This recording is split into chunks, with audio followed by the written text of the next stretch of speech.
I'm Anne, the EZosophist, bringing to you the EZosophy philosophy.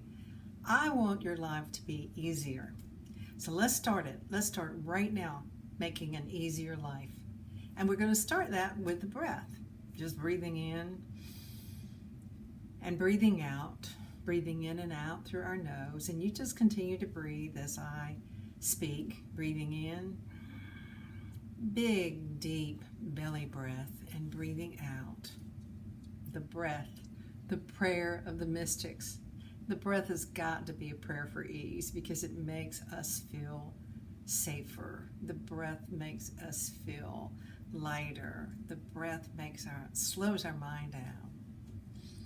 Okay, we have a very complicated life. I'm sure you're aware of that.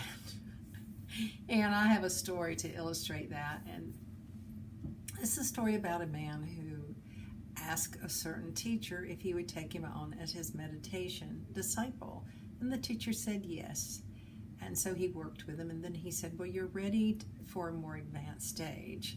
And the teacher arranged for him to have a cave to be in and for him to sit in the cave and meditate.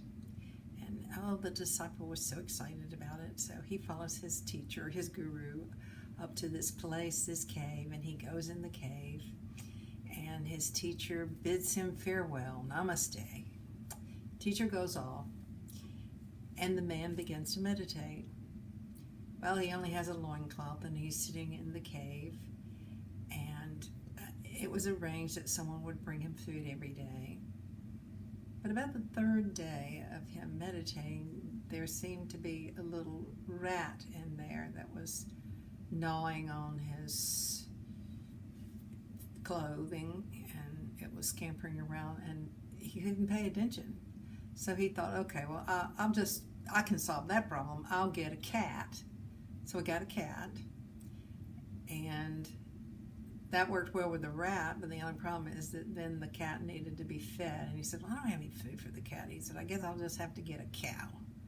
So he got a cow so he could have a milk to feed the cat, so the cat could get the rat. And he thought, well, I can't meditate and milk the cow, so I need a milkmaid. So he got a milkmaid. That was a pretty good-looking milkmaid, and before you knew it, his meditation practice was forgotten, and he and the milkmaid got married, and they had 3 children. A few years later, the meditation teacher came by and wanted to find out where he was, and it's like, well, where is Malik? And he says, well, Master, I'm Malik. Don't you recognize me? And he said, what do you mean? You've got a farm, and you've got children, and you've got a wife. You're Malik? What happened? And Malik says, well, there was this rat. So that kind of says it all. That's how it all got started. There was this rat. And I'm wondering if you have a rat in your life. And if you do have a rat, is it a real rat or a made-up rat? Because we have a lot of made-up suffering in our lives. This country flourishes on made-up suffering. And we actually frown on the idea of making life easy, or at least easier. We talk about people being born with a silver spoon in their mouth, and you know what that means? That means, oh, they haven't had it hard. They don't know what real life is about, because real life is hard. And if you don't go through real difficulties and hard and painful, you just haven't earned your citizenship as a real person. So we glorify suffering, and we even have people that make up suffering, and we make it up. And we call them martyrs, and we all have a martyr streak running through us. So my whole idea is to identify the times when we have a made-up rat and a real rat in our lives, so that we can adjust our thinking, because we have not adjusted our thinking to have more ease in our lives. I have a sister who is deceased, but I used to call my sister up, and we would talk about what we were going to do for the day.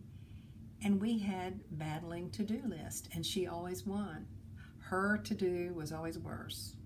It was like, well, hi, how are you doing? She says, oh, I'm doing great, but I've got a sinus infection. And I'd say, yeah, I've got a little scratchy throat. And I've had a cold and I've got a fever 104. She said, oh, that, that's nothing. It's like my left foot fell off on hers. And then I'd say something else. And she said, oh, that's nothing, like my basement is underwater. It didn't matter what I said. The comeback was that mine is harder than yours. And so there was this, I call it a battling to-do list, or battling how bad I am list. And we do that. We especially do it on our to-do list when we talk to people. Oh, I've got so much to do today. So much to do. And most of the time, the things that we have to do are not difficult. They're easy. And even if they're more difficult than we would like them to be, the way that we perceive them and the way that we look at them, our attitude, our perception of these items are things that we can turn it around so that it's not difficult. One time I was working on a ceiling. I had moved into my friend's home, and we had renovated a little attic space, and I was going to live in that attic space, and I decided that I wanted to do the whole ceiling in herringbone with my fingers like this. And it was difficult to hold my hand up. That was a double car garage. It was difficult to do that. And I thought, but I don't want to suffer about it. I was up working with this plaster, doing the ceiling, reaching my hands up. And I decided, I thought, what would it be like if I were doing this and it was easy? And I turned my thoughts around and I started singing. And it became easy. It really was easy, even though I had to hold my hands up like that. It became easy, but before it was like I was struggling to do it. My thoughts affected the way that my body responded. My body responded with aches and pains, and it couldn't do it, and it couldn't hold its hand up. But when I was joyful about it, when I was happy about it, I easily got it done. Now, I don't think I got it done in one setting, in one time frame, but I took it in parts and actually enjoyed doing it. We can make our lives easy, or at least easier. Everything can be easier. Even the worst things in our lives can be easier. And that's what we want to do. That's what we're about, and that's making everything in our lives easy, the made-up stuff, or easier, the stuff that is difficult. We find ways to make it easier. We reach out to people that say they'll help us. We reach in, and our lives become easier and easier. I hope you're having a good day today. And I just want to tell you for sure the honest truth, and that is that I love you. I am your inner voice speaking to you. I love you, and you can have an easier life.